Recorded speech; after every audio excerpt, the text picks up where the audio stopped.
The moment my stepmom raised her glass at my graduation party and said, "We're moving without you," everyone laughed like it was the best joke of the year. I didn't laugh. I just smiled, because I already owned the house she thought she was kicking me out of. The sun hadn't even set when my stepmom, Danielle, clinked her glass against a champagne bottle and called everyone to the backyard patio. Balloons, banners, barbecue smoke, it was supposed to be my graduation celebration. But when she started talking, I instantly knew she had planned something else. "Everyone," she said, throwing her perfectly highlighted hair off her shoulder. "We have big news."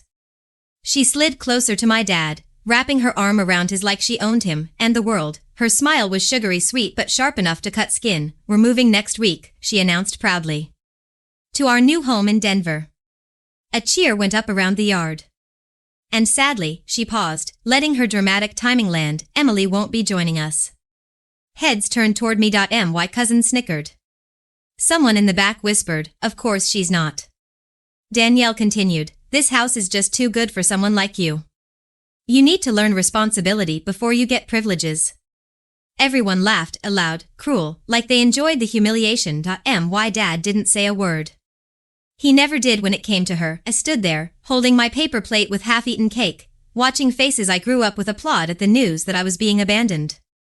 Not one person defended me. I didn't cry. I didn't shout. I didn't break. I simply smiled at Danielle and said, "Calm as a winter breeze, have a safe move." Her eyebrows flicked for half a second, like she wasn't expecting me to take it so well. But she recovered quickly and gave me that fake sympathy look she'd perfected. Inside, I was shaking.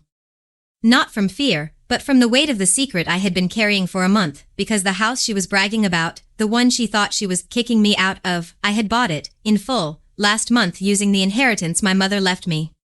Danielle had no clue that the mortgage transfer papers bore my name.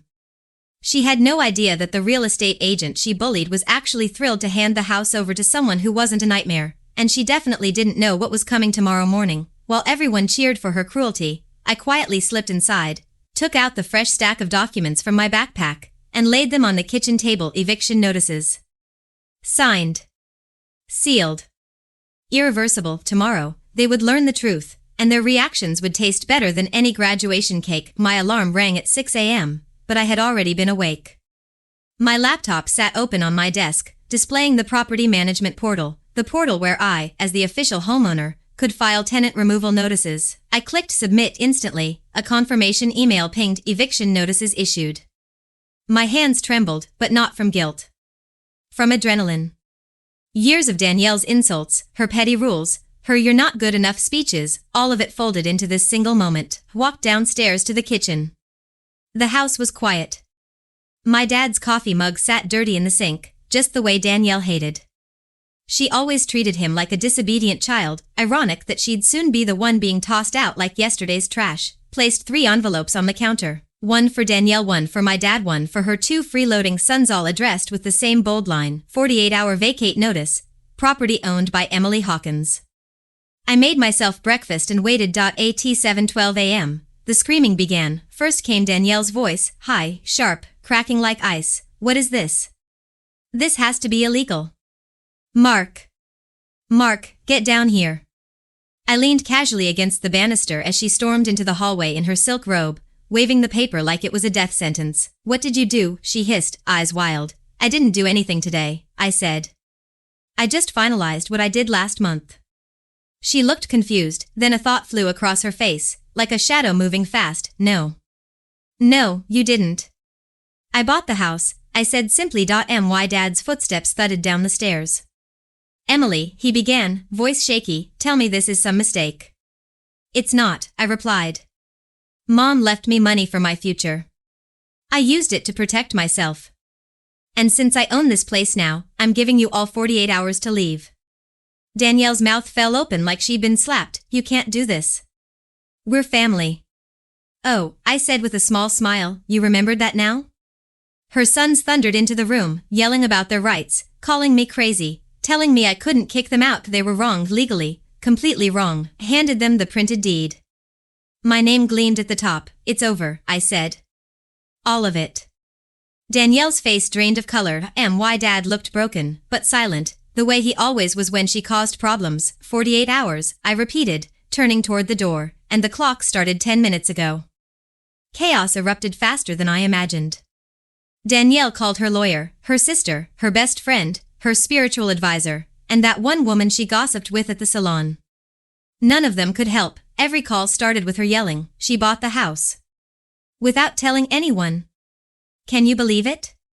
Every call ended with someone saying, well, it is legally hers.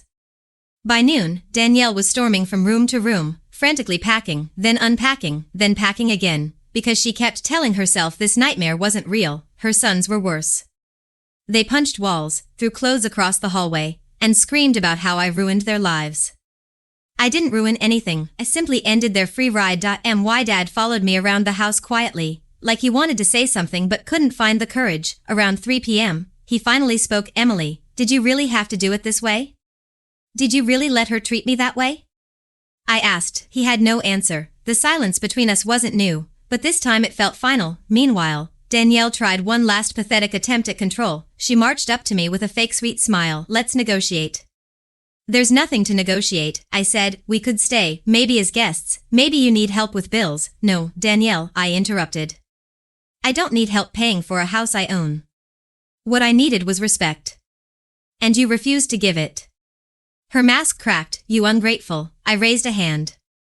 Stop. Pack. She opened her mouth to continue, but the doorbell rang. She paled. It was the sheriff, here for the official notice confirmation and to ensure compliance. Danielle tried to act charming, but the sheriff wasn't buying it. Mrs. Carter, he said sternly, you have 48 hours to vacate. The homeowner has rights. You and your family must leave peacefully. Homeowner. Danielle flinched each time he said the word. Her sons attempted to argue, but the sheriff shut them down fast. This is not up for debate. Danielle's voice cracked as she looked at me. How could you do this? How could you do this? I shot back. At my graduation party. In front of everyone. You tried to humiliate me. You tried to abandon me. You tried to control me. You forgot one thing. I stepped closer. I don't break. I plan.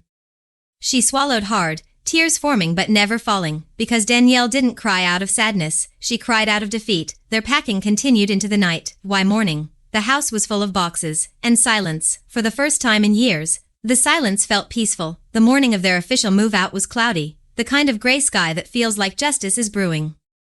The sheriff returned, and the moving truck rumbled into the driveway. Danielle stepped out carrying 2 overstuffed bags, wearing sunglasses to hide the puffiness around her eyes. Her sons followed, still muttering curses under their breath. My dad lingered behind them, looking smaller than I'd ever seen him. When they reached the porch, Danielle paused. You'll regret this, she said quietly, venom hiding under her whisper. Shrugged. Maybe. But I'll regret letting you treat me like garbage a lot more. The sheriff cleared his throat. Time to go, folks. One by one, they walked down the steps. Halfway to the truck, Danielle turned and delivered her last desperate blow. You know, Emily, this house was too good for you. I smiled, slow and deliberate, maybe. But now it's too good for you. She recoiled like I'd slapped her. Her sons threw the last box into the truck and slammed the door. Danielle climbed in, but my dad stayed frozen in the yard. Dad? I said softly. He looked at me, eyes full of something between regret and apology. I'm sorry, he whispered. For everything. But I have to go with them. I know, I replied. And I hope someday you choose a life that doesn't destroy you.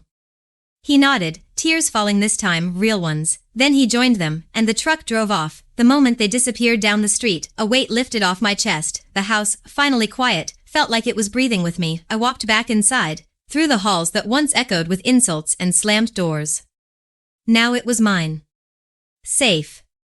Stable. A place where I could start over. I brewed myself coffee, sat on the freshly cleaned couch, and let the morning light hit my face. For the first time, I whispered, I'm free.